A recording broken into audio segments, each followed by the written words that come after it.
Oke, Assalamualaikum warahmatullahi wabarakatuh. Perkenalkan, nama saya Hidayatul Ummi, NIM 2211081011 dari kelas TRPL 1D. Pada kesempatan saat ini saya akan mempresentasikan sebuah tugas dengan judul tempat penyimpanan dan struktur file.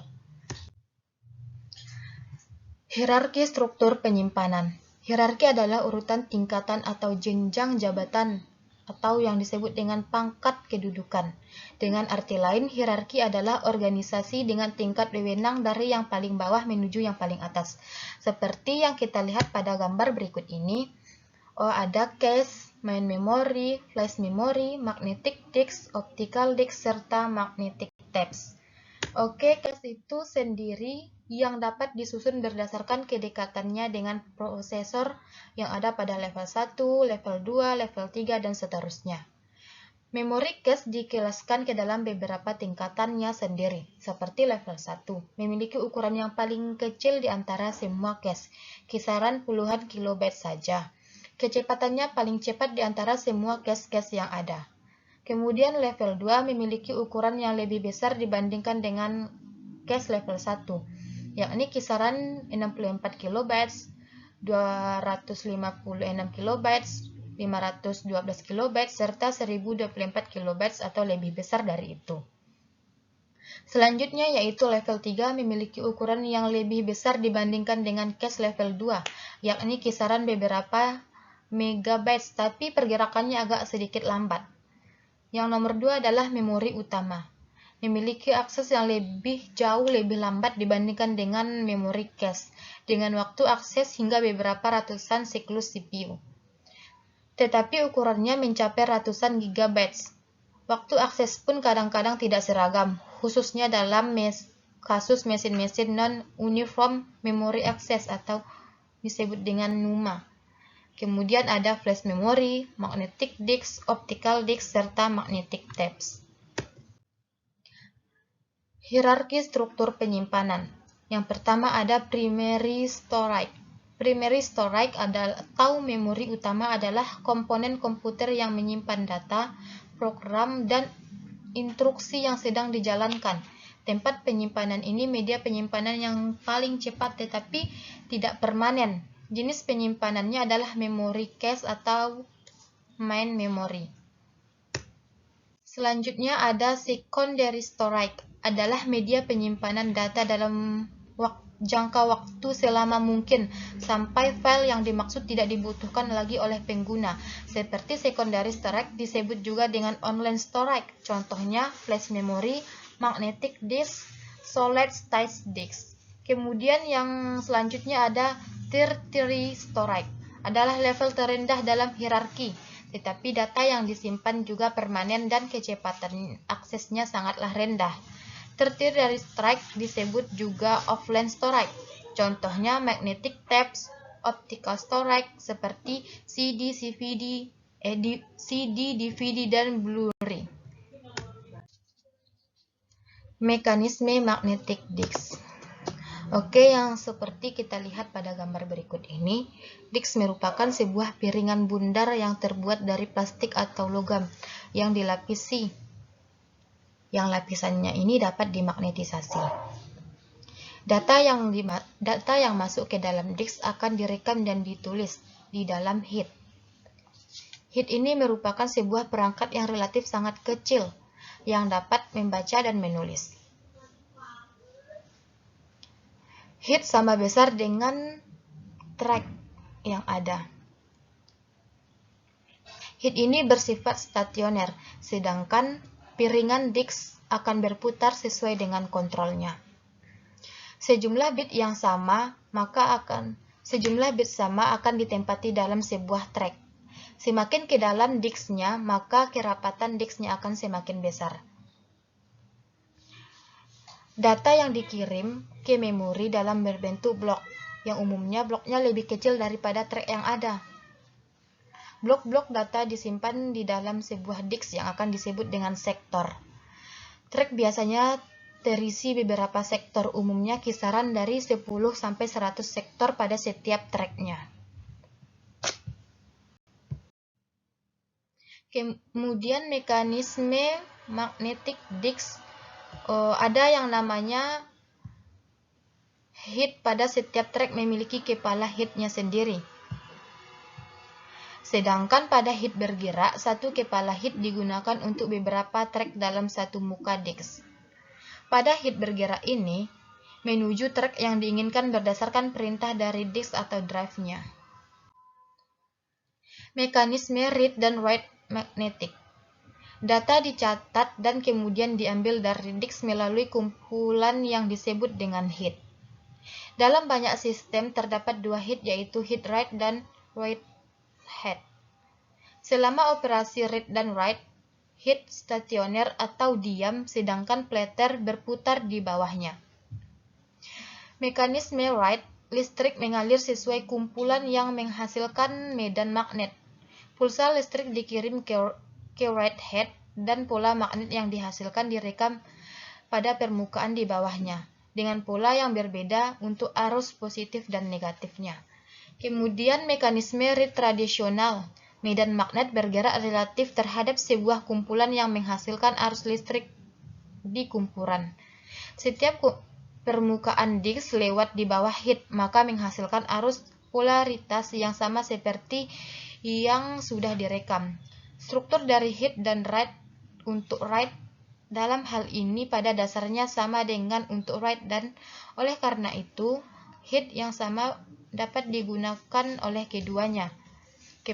Kepala tunggal seperti yang digunakan dalam sistem floppy disk. Ukuran performa disk.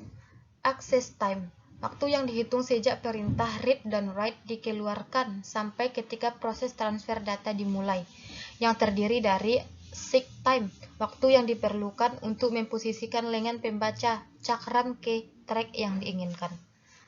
Rata-rata dari seek time adalah kisaran dari setengah dari seek time terburuknya, sekitar 4-10 milidetik pada hard disk pada umumnya. Lisensi waktunya diperlukan sektor yang akan dibaca berada di bawah head. Rata-rata dari lisensinya adalah setengah dari lisensi terburuknya, kisaran 4-11 milidetik pada hard disk yang pada umumnya 5400.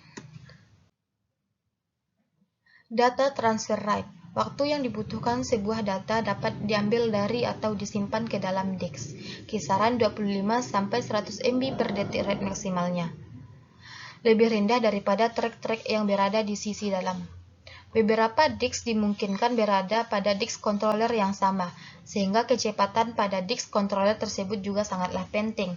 Contohnya seperti ATA5 kisaran 66 MB per detik, SATA 150 MB per detik, Ultra 320 MB per detik, SGSI 320 MB per detik, dan Fiber Channel kisaran 256 MB per detik. Selanjutnya, main time to failure. Rata-rata waktu yang dibutuhkan sebuah disk dapat bekerja tanpa adanya kegagalan, yang pada umumnya bekerja sampai 3-5 tahun. Kemungkinan adanya kegagalan pada disk baru sangatlah kecil. MTTF akan menurun seiring bertambahnya umur dari disk tersebut. Ukuran performa disk seperti database file dibagi menjadi beberapa unit penyimpanan dengan ukurannya sangatlah tetap, disebut dengan blok. Blok adalah unit pada alokasi tempat penyimpanan dan juga dari transfer data. DBMS merupakan meminimalkan jumlah blok yang ditransfer antara disk dan memori. Kita dapat mengurangi jumlah dari disk yang diakses dengan cara menyimpan sebanyak mungkin pada blok yang ada di dalam main memory. Buffer, sebagian dari memori utama yang tersedia untuk menyimpan kopi dari disk blok. Selanjutnya, buffer manager, sebuah subsistem yang bertanggung jawab untuk mengalokasikan ruang buffer dalam memori. Oke, kemudian penjelasan dari buffer manager, yaitu program pemanggilan buffer manager ketika mereka membutuhkan sebuah blok dari disk. Buffer manager melakukan hal-hal sebagai berikut ini. Yang pertama, jika blok sudah berada di buffer, kemungkinan alamat dari blok di main memory. Jika blok tidak ada dalam buffer, Alokasian ruangnya di buffer untuk blok jika buffer penuh. Hapus blok-blok yang lama, maka akan timbul blok-blok yang baru. Baca blok dari disk dan disimpan dari buffer, kemudian kembalikan pada alamat dari blok yang ada pada memori. Kemudian ada yang namanya buffer replenishment policy. Sebagian besar sistem operasi menggunakan metode less recency usage strategi untuk mekanisme penggantian data yang disimpan pada buffer.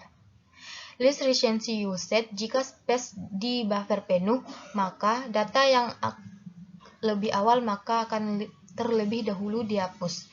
Kemudian ada yang namanya finite block. Blok di memori yang tidak diperbolehkan untuk ditulis kembali ke dalam disk. Beberapa metode lainnya yang bisa digunakan seperti tooth immediate strategi. Data yang di buffer akan dihapus setelah tupli atau baris data terakhir dari blok data tersebut selesai diproses. Kemudian most recency usage strategi. Sistem akan mempin atau merubah status blok menjadi pin blok, blok-blok yang sedang diproses. Setelah tupli terakhir pada blok yang bersangkutan telah diproses, maka blok tersebut akan di-pin atau dihapus status pin bloknya, dan blok ini akan menjadi most recency usage blok. Kemudian ada yang namanya buffer manager. Dapat juga menggunakan informasi statik yang berkaitan dengan suatu request akan mereferensikan ke suatu relasi tertentu. Contohnya, sebuah data akan sering diakses, seperti blok-blok data diktionary akan selalu disimpan di buffer memori. Selanjutnya, struktur file dalam basis data. Struktur file dalam basis data mengacu pada cara data diorganisasikan dan disimpan dalam file atau tabel. Berikut adalah komponen-komponen struktur file dalam basis data. Yang pertama ada namanya rekaman atau record. Rekaman adalah unit dasar penyimpanan dalam basis data yang menggambarkan satu entitas atau objek. Rekaman terdiri dari sejumlah nilai atau atribut yang berhubung dengan entitas tersebut. Misalnya, dalam basis data pelanggan, setiap rekaman data dapat mewakili satu pelanggan dengan atribut seperti nama, alamat, dan nomor telepon. Kemudian kolom. Kolom adalah komponen struktur file yang mewakili atribut atau informasi khusus dalam rekaman. Setiap kolom memiliki nama dan tipe data yang menentukan jenis nilai yang dapat disimpan di dalamnya. Contohnya, tipe data kolom adalah teks, angka, tanggal, atau gambar. Selanjutnya, kunci. Kunci adalah atribut yang unik untuk setiap rekaman dalam tabel. Kunci digunakan untuk mengidentifikasi dan menghubungkan rekaman antara tabel yang berbeda. Ada dua jenis kunci utama dalam basis data. Kunci primer atau primary key yang unik untuk setiap rekaman, dan kunci asing yaitu foreign key yang menghubungkan rekaman antara tabel yang terkait. Selanjutnya, indeks. Indeks adalah struktur tambahan yang digunakan untuk mempercepat operasi pencarian dan pengambilan data. Indeks dibuat berdasarkan kolom tertentu dalam tabel dan menyimpan referensi ke lokasi fisik rekaman yang terkait. Dengan menggunakan indeks, basis data dapat mengakses data dengan lebih efisien. Selanjutnya, hubungan atau relationship. Hubungan menggambarkan keterkaitan antara tabel dalam basis data. Hubungan ini berbentuk melalui pengguna kunci asing yang menghubungkan kolom dalam satu tabel dengan kolom di tabel lain. Hubungan yang umumnya adalah 1 ke 1. Oke, organisasi file dalam database. Sebuah database disimpan sebagai kumpulan dari beberapa file. Setiap file terdiri dari record-record yang berurutan. Record adalah kumpulan dari file-file. Salah satu pendekatannya adalah: yang pertama, asumsikan ukuran record adalah tetap. Yang kedua, setiap file mempunyai record-record dengan satu tipe yang sama. Yang ketiga, setiap file digunakan oleh satu relasi atau tabel saja. Pendekatan ini adalah yang paling gampang untuk diimplementasikan. Kemudian data dictionary storage. Data dictionary bisa disebut juga sistem katalog, digunakan untuk menyimpan metadata. yaitu data tentang suatu data seperti informasi tentang suatu tabel. Ada yang namanya nama tabel, nama dan tipe data dari setiap atribut pada tabel, nama dan definisi dari view, dan integrity constraint. Informasi tentang user amount, data-data statik, contohnya jumlah baris pada sebuah tabel, informasi tentang indeks, dan informasi tentang pengalokasian file secara fisik, seperti bagaimana sebuah tabel disimpan dan lokasi fisik dari tabel tersebut. Selanjutnya, implementasi atau cara pengerjaan tempat penyimpanan struktur file. Implementasi sistem file adalah sistem operasi mengacu pada bagaimana sistem file mengelola penyimpanan dan pengambilan data pada perangkat penyimpanan fisik seperti hard drive dan flash drive.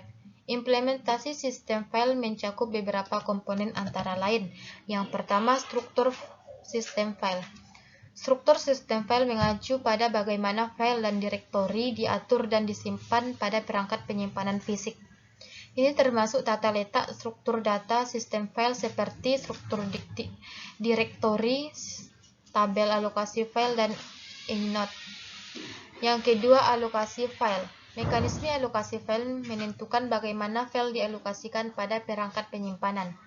Ini pendapat mencakup teknik alokasi seperti alokasi bersebelahan, alokasi tertaut, alokasi terindeks, atau kombinasi dan teknik-tekniknya. 3. Pengambilan data. Implementasi sistem file menentukan bagaimana data dibaca dari dan ditulis ke perangkat penyimpanan fisik. Ini termasuk strategi seperti buffering dan caching untuk mengoptimalkan kinerja file I/O. 4. Keamanan dan izin. Implementasi sistem file menyertakan fitur untuk mengelola keamanan dan izin file. Ini termasuk daftar kontrol akses atau ICL, izin file, dan manajemen kepemilikan. 5. Pemulihan dan toleransi kesalahan. Implementasi sistem file menyertakan fitur untuk pemulihan dari kegagalan sistem dan menjaga integritas data. Ini termasuk teknik seperti penjurnalan dan snapshot sistem file.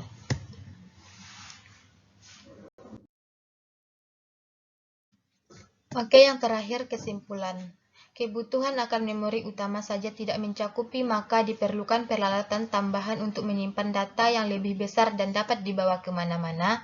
Yang kedua, disk adalah piringan bundar yang terbuat dari bahan tertentu, seperti logam dan plastik, dengan permukaannya dilapisi bahan yang dapat dimagnetisasi. Yang ketiga, dengan berkembangnya komputer pribadi, maka diperlukan media untuk mendistribusi software maupun penyimpanan data. Solusinya ditemukan disket atau floppy disk.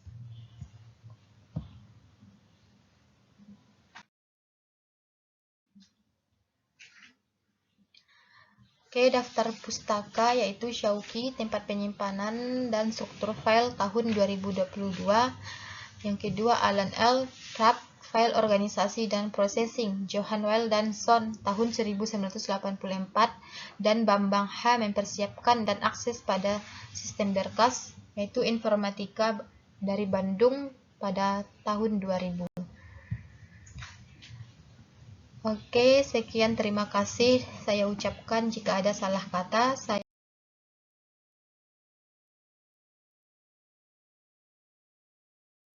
minta maaf dan saya akhiri dengan wassalamualaikum warahmatullahi wabarakatuh.